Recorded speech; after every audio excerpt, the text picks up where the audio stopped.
Story 1. Always feeling like I had to be perfect to be loved. Now I still struggle to believe I am enough, even when I am. Story 2.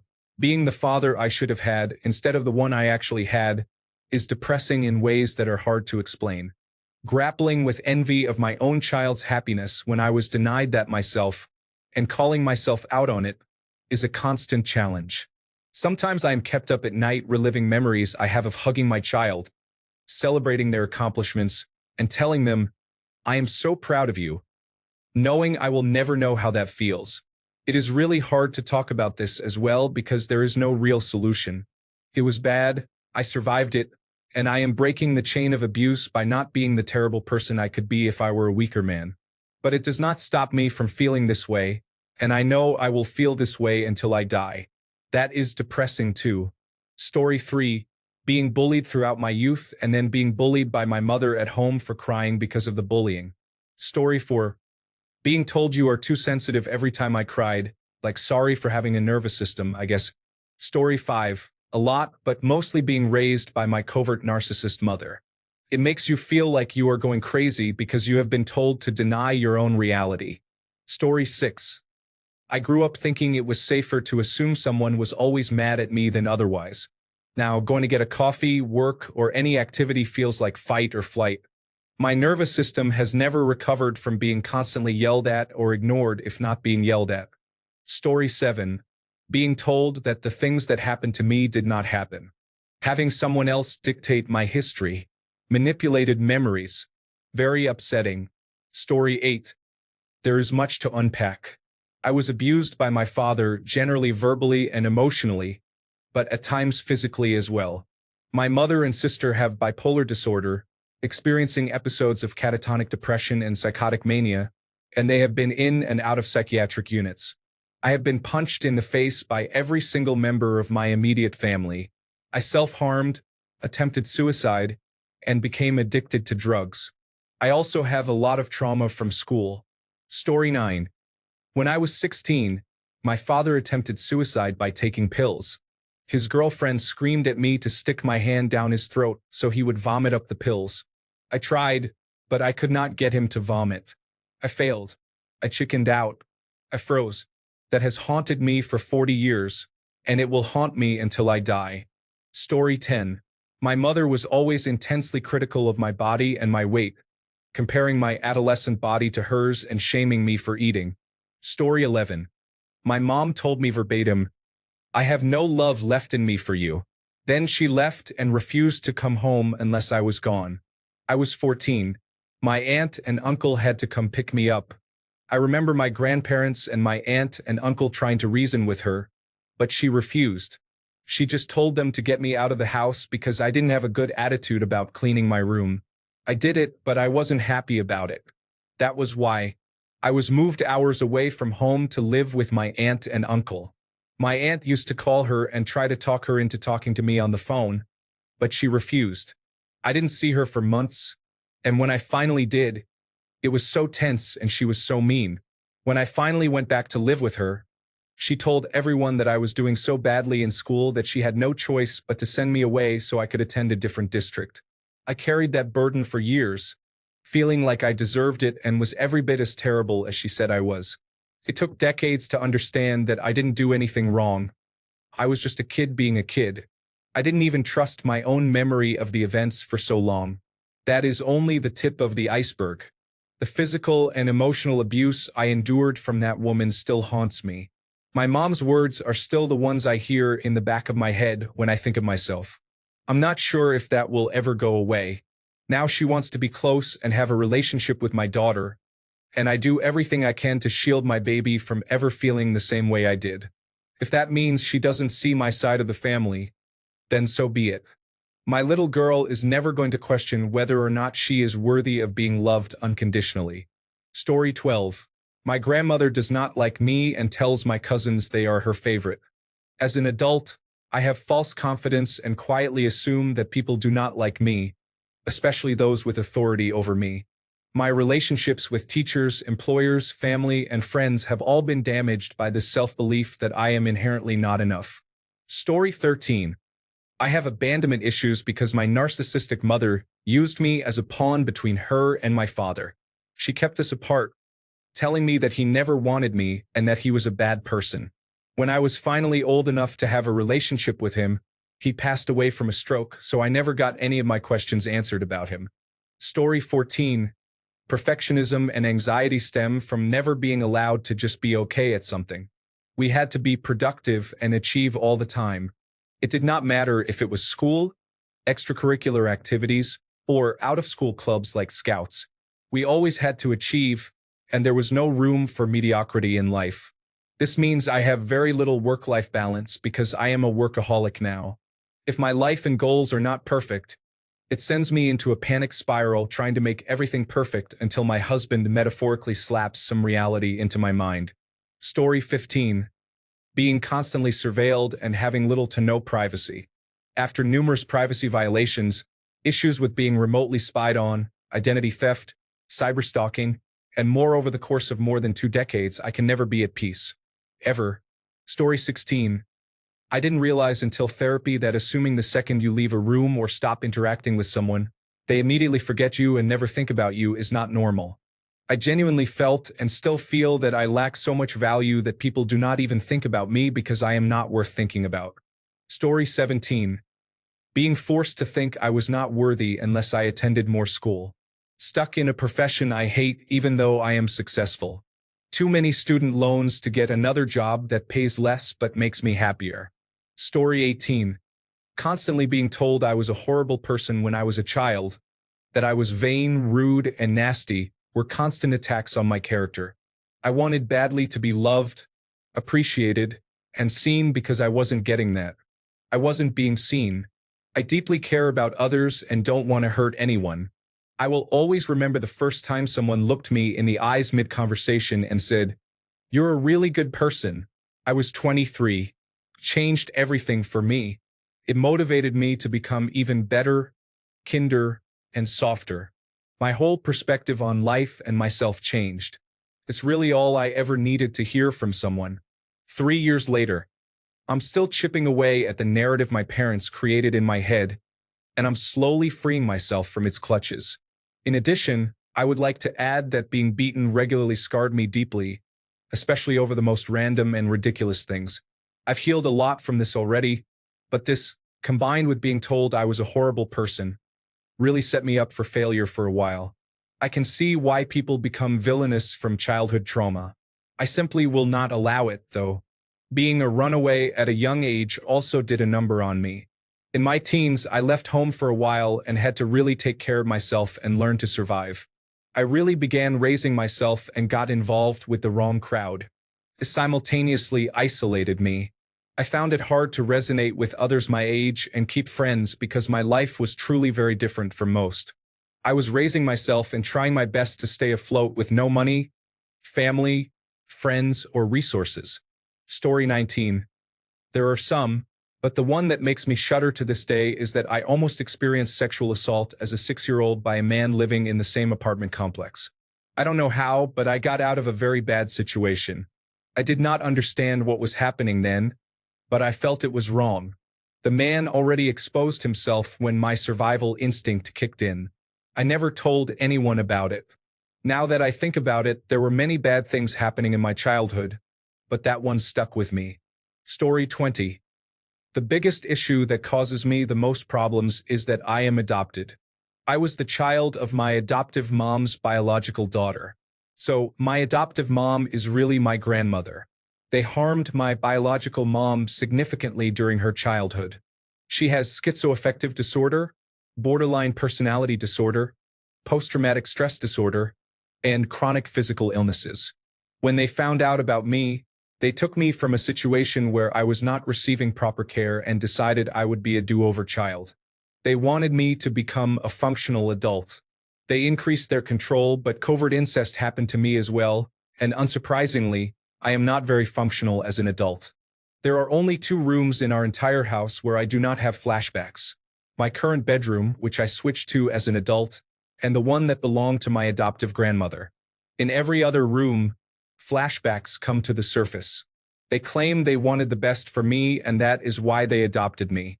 But they treated me like a puppet and did not learn from the mishandling of my biological mom's childhood. Story 21. This might not make sense, but every time I expressed an interest in anything, my mom would argue and tell me all the ways it could go wrong or how it would be difficult. It was extremely disheartening and discouraging. As an adult, I struggle to do things I know I can do because the self-doubt is so real.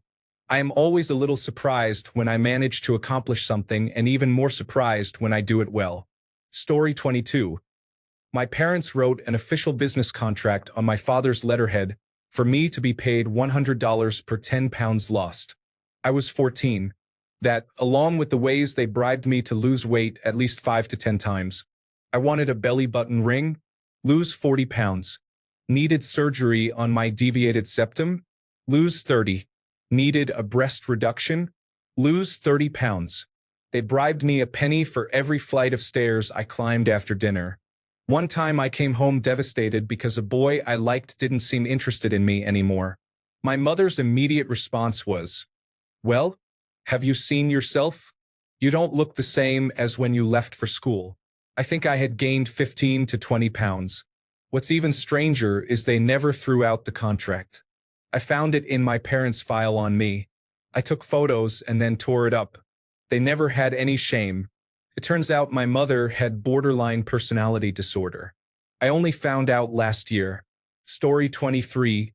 My parents divorced. I had a neglectful father and experienced abandonment issues. My mother was absent because she had to work 3 jobs since my father did not provide financial support. Story 24. My 6th grade teacher was my bully. He would break my pencils to teach fractions. He made fun of my school picture, which is one of my favorites, as well as another student's.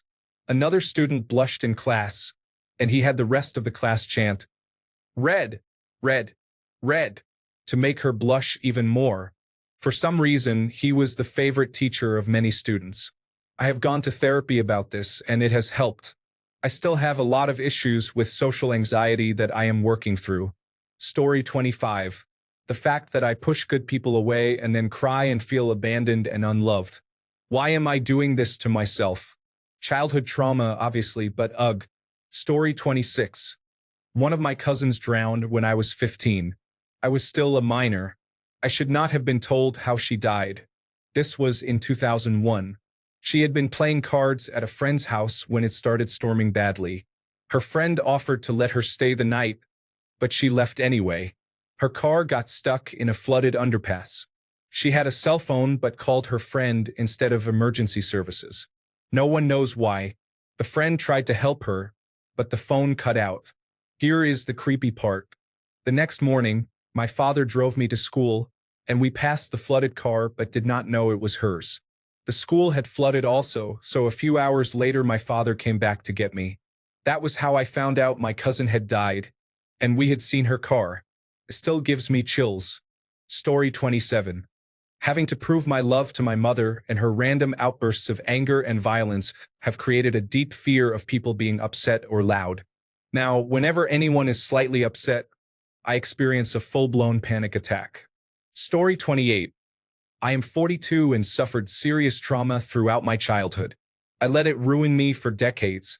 At one point, I realized every person experiences trauma. Every person has experienced their worst pain. In that, nobody's worst pain or trauma is different from anyone else's. Then, I started looking around and watching how others were enjoying their lives despite their pain.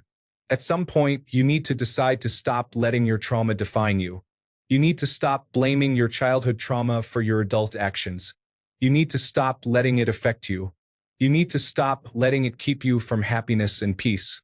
Whatever emotional state you are in right now, unless there are uncontrollable medical issues, you are actively choosing to be in. Negativity is a choice no different from positivity. You are your own master. Story 29. I was bullied in every school I attended, mostly by girls. I am 35 years old and cannot talk to women without becoming incredibly nervous and trembling. I have never had a girlfriend. I come from a neglectful, loveless, abusive, and toxic family. I have difficulty making friends and connecting with people. It is a lonely life. When I was about 5 years old, I broke my arm and had to have surgery. I was in the hospital for a few weeks, and my mother visited me only once. I remember the nurses coming to sit with me because no one else came to visit. In my early teens, I was attacked by 3 boys for no reason. Then, in my late teens, something happened that caused nearly 20 years of crippling anxiety and severe depression. My life has been very difficult and unhappy, and as an adult, I find it incredibly hard to be happy and make friends. On the outside, I appear to be a somewhat normal person. I have a job, stay active, and keep myself fit. But if you observe me closely, you would notice that something is off, and this is the reason why. Story 30. Overeating to comfort myself.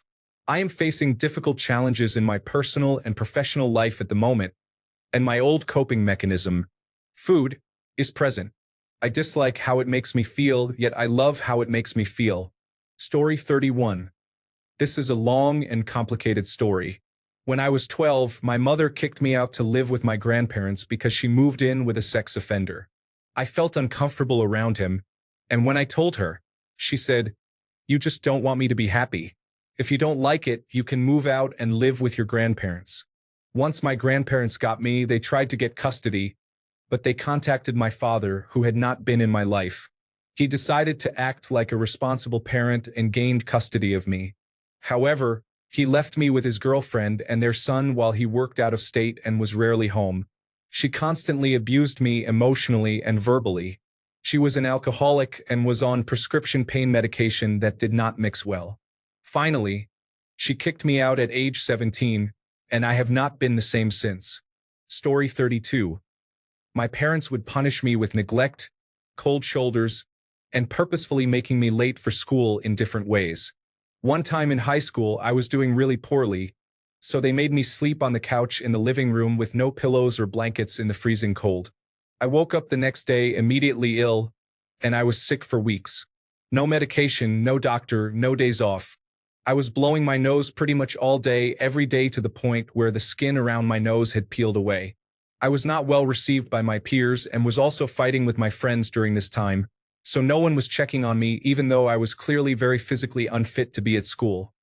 Not even my teachers or staff. Also, in middle school, I went away for about 5 days to a religious camp. When I came back, neither of them spoke to me at all. I had to find out the hard way that they weren't going to prepare meals for me that week, so I learned how to make scrambled eggs and use the oven for little things. They drove me to and from school, but that was pretty much it. It turned out they were both mad at me because I didn't send them any letters while I was away. I cannot stress enough that I was gone for only about 5 days, not even a whole week. They really ignored me because in my 5th grader autistic mind, I was literally going to be right back. Why would I send a letter?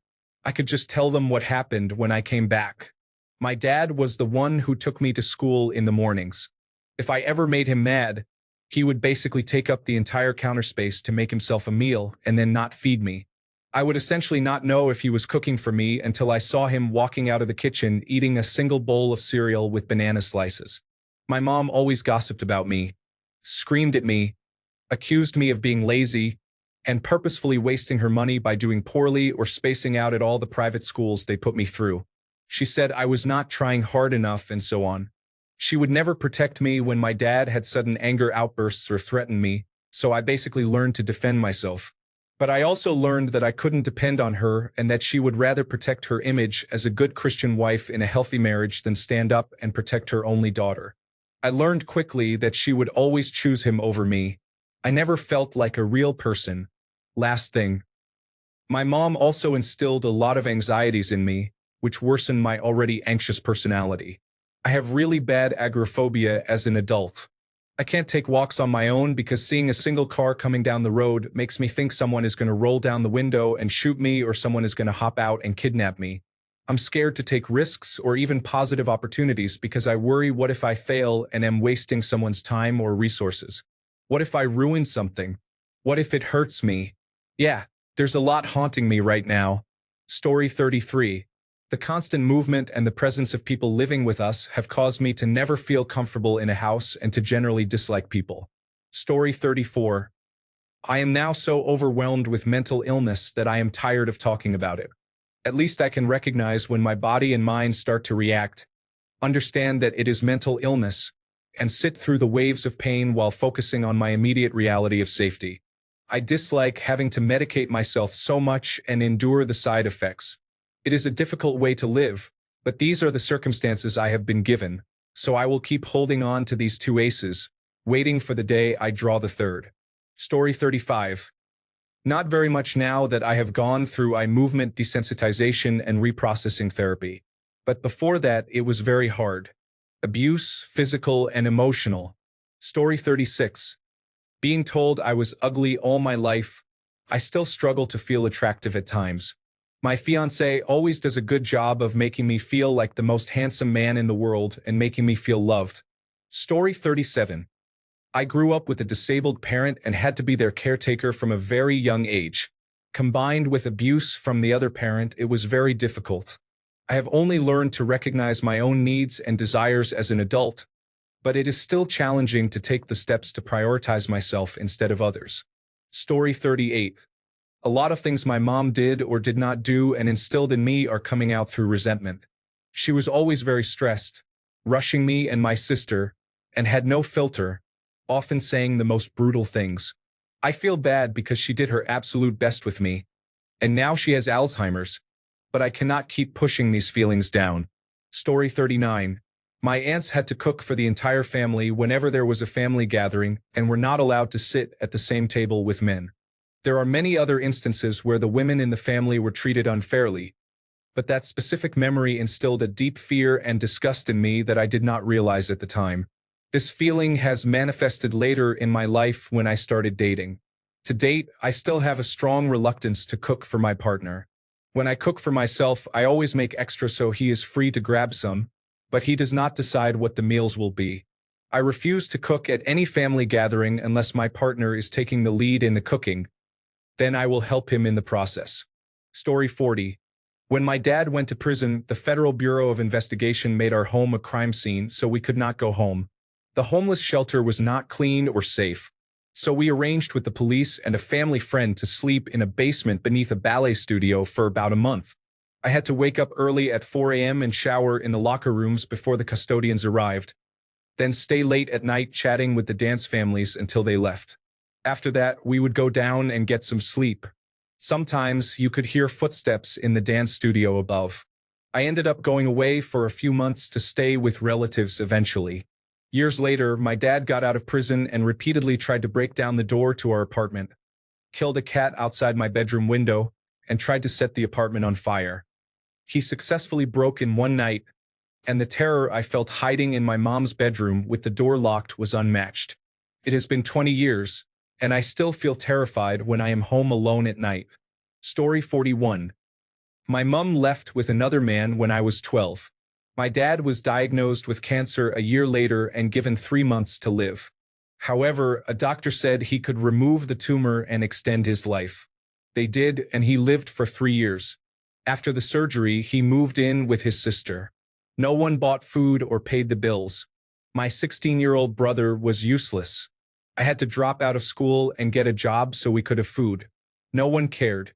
My dad told me how disappointed he was with me when I received predicted bad grades.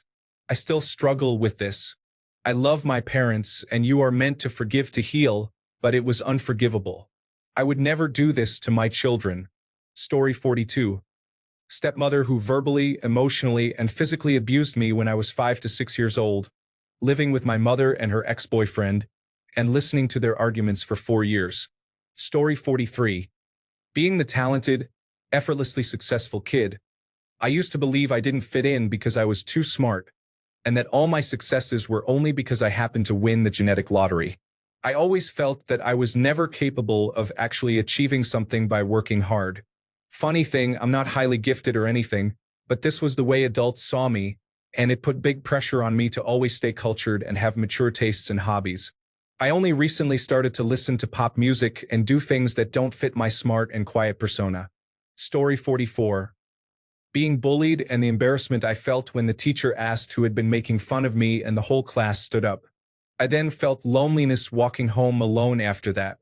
Story 45. My dad beat my beautiful mom and broke her nose while I was helpless. only about 8 years old. I am now 52 years old and can never forget what I saw as a child.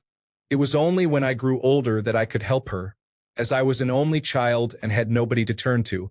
Story 46. Religious trauma. Watching realistic depictions of the crucifixion as a 5 or 6-year-old. The screams still haunt me. Story 47. When we lost the family dog, I was hugely attached since childhood and do not know if I will ever get through that. Story 48. Victim of child abuse and neglect, and it is very difficult to come to terms with because there is no one to blame. Just a young person who made a mistake due to lack of understanding at the time. The memories haunt me, and I am sure they haunt this person as well.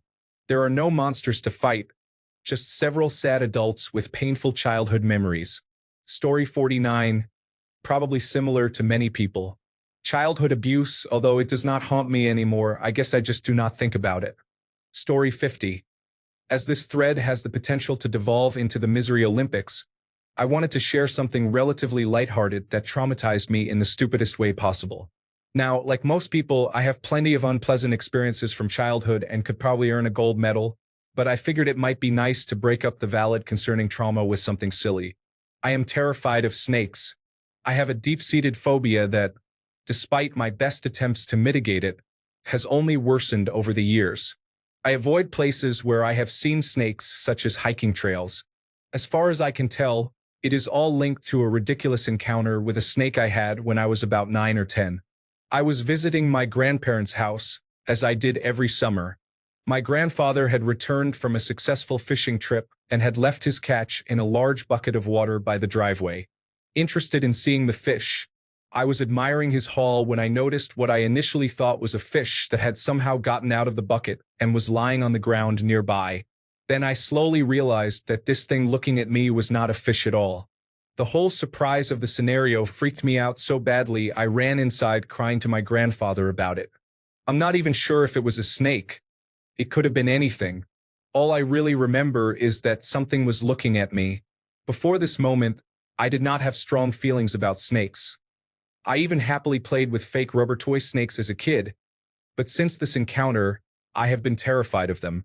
I call it my baby looked at me moment, referencing Ralph's description of Principal Skinner and Mrs. Crabapples, making babies in the closet speech from The Simpsons. It's absurd, but it also messed my brain chemistry up badly. Story 51. Literally today, I was walking past the church to the bus stop and saw a hearse with a coffin next to it. My father died almost 10 years ago when I was a child. It was the first funeral I had experienced, and it left such a deep impression on me that remembering it almost gave me a panic attack. Felt like my internal organs were twisting. I wouldn't even be able to say it out loud if I were asked. Story 52. Not a huge one because I am pretty much over it, but it still weighs on me from time to time. My parents saved diligently working 2 humble jobs to put me and my siblings through school and gave us a really decent upbringing. However, we never spent a lot of time with them because they were always at work, thinking that is just what you do when you have children. By the time I came along as their last child, any outings and time spent together had really ceased. I do not blame them at all for that, and I am thankful that they did what they could to give us all a good start in life.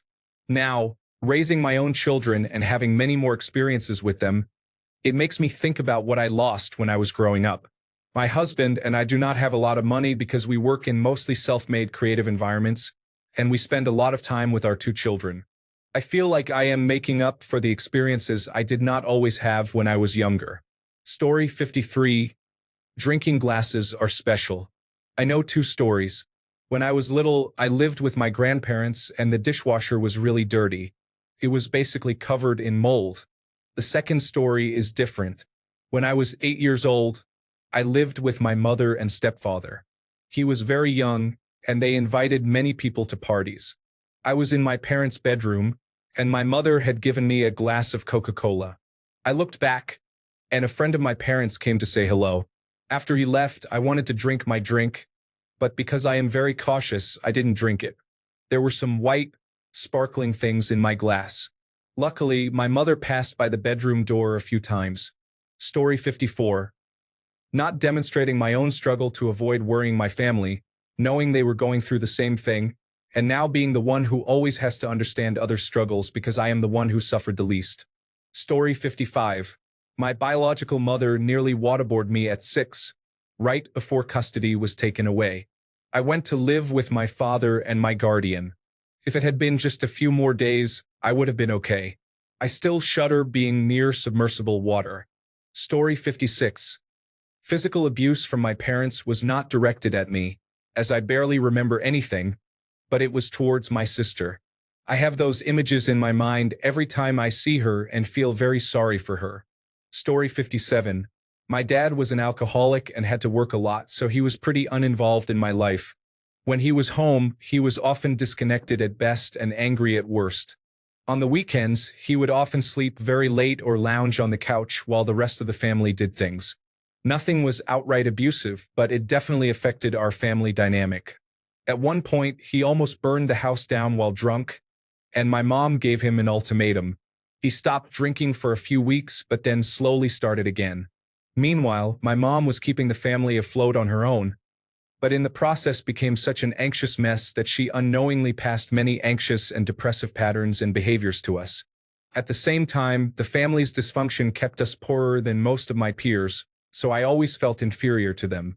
I couldn't really have friends over to the house and didn't live the same life they did. The strange thing is that growing up, none of this really occurred to me. In other words, it was just my life and I wasn't aware of its impact. It took a fair amount of therapy, my own addiction, and some other life events to make this clear to me. Story 58. A literal physical trauma causing nerve damage. I am still half blind because of it. Edit. Always wear your helmet, kids. Story 59. A constant feeling of anxiety and dread, just waiting for something bad to happen. My father has extreme anger issues and was constantly yelling and throwing things. While he never physically hurt me, I cannot get rid of the anxiety that at any moment someone is going to start yelling. Story 60. Being the youngest, I am never taken seriously. My life is full of events where I told family members they should do something, then at the last minute said family member had what I can best describe as an I am the adult, I know better than him moment and did not do what I suggested, and it ended badly. This has continued into my adult life. I am 31 and this still happens. Story 61. I'm not sure anyone will read this, but I cannot recommend enough Pete Walker's book on surviving complex post-traumatic stress disorder. There are many ways that children can internalize trauma, and it changes neural pathways. Even if you think you did not have anything traumatic in childhood, this book is enlightening about how you relate to other people and why people react the way they do. Many of these responses are due to emotional flashbacks triggered by unresolved trauma. Story 62. My mother died when I was 6, and my father relapsed with alcohol and became emotionally unavailable. I never got to grieve and hurt myself trying to find emotional connection. Now I have a wonderful partner and an amazing son. I am safe and can give my son what I lost. I am also starting therapy soon. Story 63. It may seem insignificant, but getting a better grade or score than 90% of the class, yet not being the very top, was treated as if I barely passed. I was not struggling academically. In fact, my grades were high enough to earn a scholarship for exceptional and gifted students. Additionally, experiencing bullying from ages 10 to 15 has likely caused some social challenges that persist into my 30s.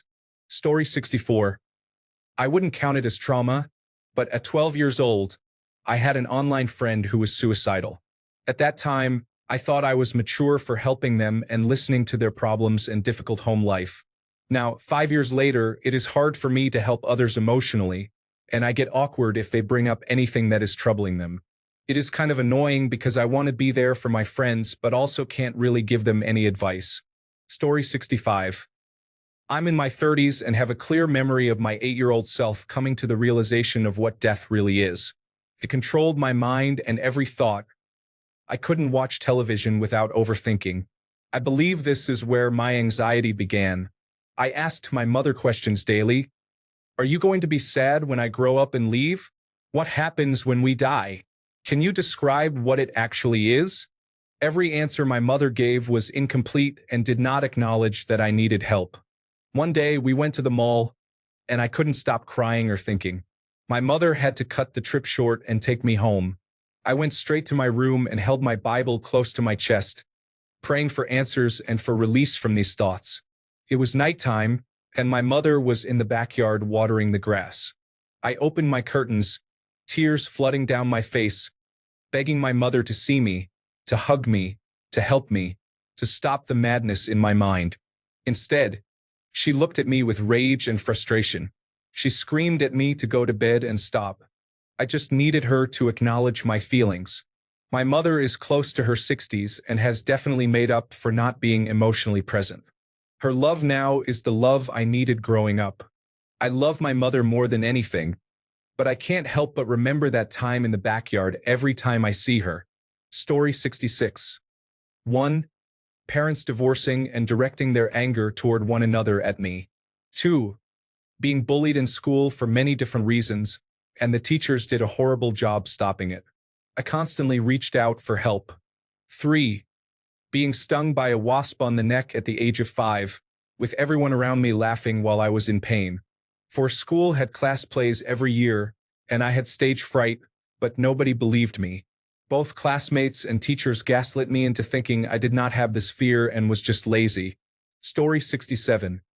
They taught me that I am always at fault for everything, and I did not realize that was dysfunctional until my 40s. They taught me to abuse myself mentally and emotionally. Story 68. My mother was very cruel to me in my early childhood, both physically and emotionally. I can understand why, because she was a single teenage mother who was working 2 or 3 jobs to get by. I do not hold that against her. I am willing to forgive and forget. What prevents me from doing so is that when the subject of my early childhood comes up, she either completely ignores how she treated me or downplays it. I never received a genuine apology or even an acknowledgement for any of it.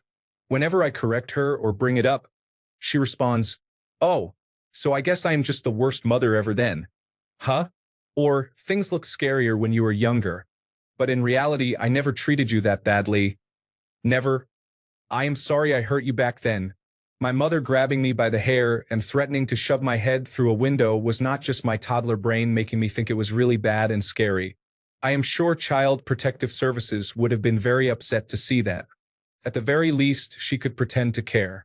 Story 69. Not knowing. My brother wasn't doing too well when he was a teenager. He got into hard drugs at a young age and had zero anger management control. He's doing better nowadays. A couple of years ago, I overheard my mom talking to my uncle's girlfriend, and she said, "I love my son, but after what he did to me, no more." I have no idea what she was talking about. I know that I was very close to being put into foster care because of how bad my brother's behavior was. Child Protective Services basically told our parents to choose one of us because it wasn't safe for me when I was a toddler. I'm debating going to the Child Protective Services office to see if I have a file there, but at the same time, I don't know if I want to know. Story 70. Feeling unwanted by my parents. Now I feel like I am just tolerated by everyone around me. It is a real hell. Story 71. Seeing a man stare back at me in the window at night when I was about 5 or 6 years old, about to go to bed. Thanks for the poor sleeping issues. Story 72. Being emotionally detached from my family because I was never shown attention or affection unless I was sick or injured. Then I was cared for until I was better. After that, it was business as usual. I still have a hard time understanding what love and happiness feel like. I am almost 41 with a wife and children. I feel like I am broken for life. Story 73. I never knew my biological father. He knew about me and chose not to be involved. It bothered me until my late 30s. Then I began to understand. He did not want a child or to be a father. I would have done the same thing. I am glad I never had to make that decision. Story 74. My parents divorced when I was 3 and my brother was 5. We moved to a new town a few hours away. Dad did not visit often. Both parents were more involved in their new love lives than worrying about their children. Then my mom decided that she could no longer deal with my brother, so they sent him to live with my dad. He was my hero, my protector, my only stability, the person I loved the most. We are very close to this day. I am in my 50s and I will never completely forgive either of my parents for what they did to us. For many reasons, but this one is the biggest. Parents can really harm a child. Story 75. My dad had me pull weeds in our front yard for saying I was bored while watching a baseball game when I was 9 years old. 6 hours later, I was still pulling weeds, but it was now dark, and the only outdoor light was about 100 feet away. I started to move to a new area when I felt spider webs on my face. I tried moving but kept running into more spider webs. I had a panic attack for the first time that day after about 10 minutes of having spider webs on me, especially scary as they were on my face. I can't function when there are spiders or rodents around. In the past 3 weeks, I have had 5 spider bites while sleeping. This was the first time in my 50 years of life that I had ever actually been bitten. We have rodents outside since we live in the city, and they freak me out. We have monthly pest control, so we trap them when they try to get near our house. They scare me because the first point they try to enter is under the window I sleep near. Story 76. I was suffocated with a pillow by my abusive aunt because a cloth I washed slightly brushed against my baby brother's head, and I was blamed for it. Before that, my dad beat me with a hairbrush and forced me to see pictures of dead babies. A few minutes later, I was suffocated for around 10 to 15 seconds. I thought I was going to die. I have depression and other issues from it, and sometimes I wish I had died that night so I wouldn't be here. Story 77. Losing my father to alcoholism at 7 and not being allowed to attend the funeral because of family conflict between my mother and my father's side of the family. Never being able to say goodbye still haunts me, even though my parents divorced when I was 3 and we did not have a very strong bond. Story 78. When I was about 7 or 8 years old, I went to my friend's house. Her older sister, who was 17, made us take off our clothes and took pictures of us together. I remember feeling horribly humiliated, and I told my parents about it. She never faced legal consequences for what she did. She was only grounded, and her new camera was destroyed. My friend said her dad lost control, tore the film cartridge out of the camera, and destroyed the evidence. The sister held a grudge against me because her birthday party pictures were ruined. I hate that my mom didn't do anything more than tell the dad. But before I was born, she got her ex-husband arrested when she found out he did something similar to the neighbor's child. I often wonder why she received justice and I did not. Story 79. There is a children's story about the beloved cartoon dog Kipper called Kipper's Toy Box.